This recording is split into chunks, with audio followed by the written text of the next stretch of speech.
of any number n with same number n as a base of log is always equal to 1। क्या मतलब है इसका?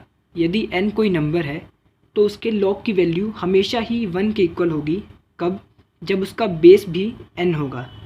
इसे mathematically ऐसे रिप्रेजेंट किया जा सकता है कि log of n with base n is equal to 1। अब ये 1 के इक्वल कैसे आया? इसके लिए पहले आपको log की डेफिनेशन को समझना होगा।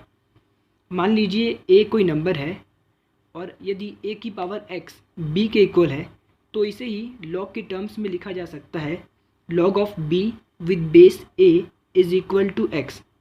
इसे एक एग्जांपल से समझाया गया है, जैसे 2 की पावर 3 या 2 का क्यूब 8 के इक्वल होता है तो इसे ही log के टर्म्स में लिखा जा सकता है log of 8 with base 2 is equal to 3।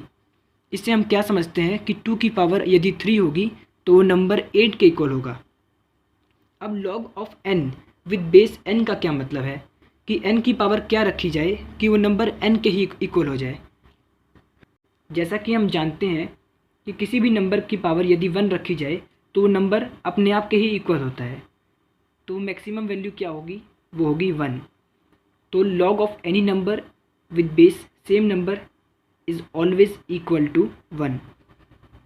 अब कई बार फिज़िक्स और केमिस्ट्री में log 10 की वैल्यू 1 ली जाती है तो कई बार log e की वैल्यू 1 ली जाती है। ऐसे केसेस में क्या होता है कि उनका बेस भी सेम होता है।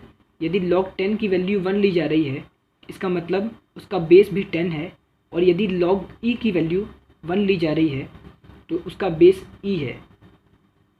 इसके ऑपोजिट log 10 की वैल्यू विद बेस e की जो वैल्यू आती है वो है 2.303, और log e विद बेस 10 की वैल्यू है 0.43429।